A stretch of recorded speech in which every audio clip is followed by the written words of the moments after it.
Rabanao ny tokatrano manaraka ny meteo amin'izao fotoana izao ny sara azo avy amin'ny zana-bolana maina tanteraka ny andro saika manerana ny anosy ary mbola hita taratra hatrany zay atao anatin'ny 420 ora ho avy fa manomboka ny alatsinainy kosa indray dia mety hiverina indray aloha ny tandrivondraona any amin'ny tapany avaratra atsinanan'ny Madagasikara iny ary ny talata kosa indray dia mety hisy ihany koa ny tandrivondraona any amin'ny atitany andrefan'ny Madagasikara sy ny ilany andrefana amin'ny havoatany izay mety apidina ihany koa ny maripana amin'ireo toerana ireo izay ny mahakasika an'iny fa ny toetry ny androntsika ho an'ny rapisy dia miandry zavina hatrany aloha ny atitany atsinanan'ny Madagasikara indrindra amin'ireo toerana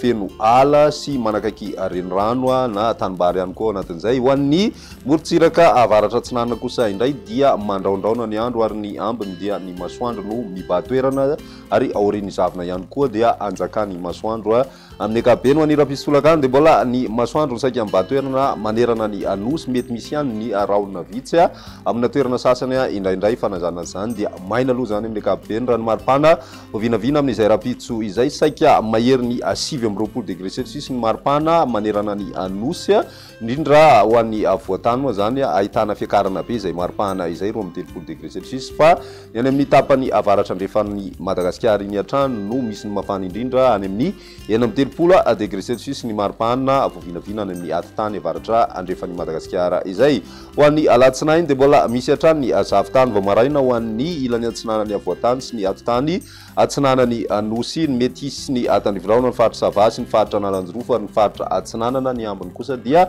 maina tanteraka ny andro raha ny maripana vovinavina amin'izay andro ny alatsinainy izay dia mbola mafana hatrany amin'ny ankapobeny satria dia manodidina ny 7-20 ka hatramin'ny 30 degré celsius ho an'ny ilany atsinanana ary ny ambiny kosa dia manodidina ny 7-20 degré celsius ka hatramin'ny 9-30 degré celsius izay maripana izay ho an'ny talata kosa indray raha maranantsika azy misy ny tandrivondraona andrasana amin'ny tolakandro ny talata izay ho an'ny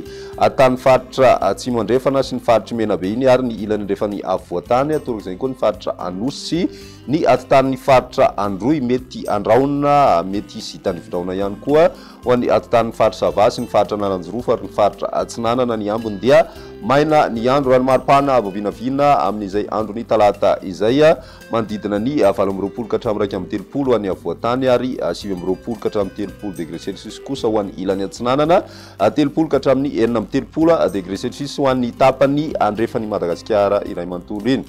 izay ny meteo tamin'ny teny ity ary rapisy indray fotoana manaro velomody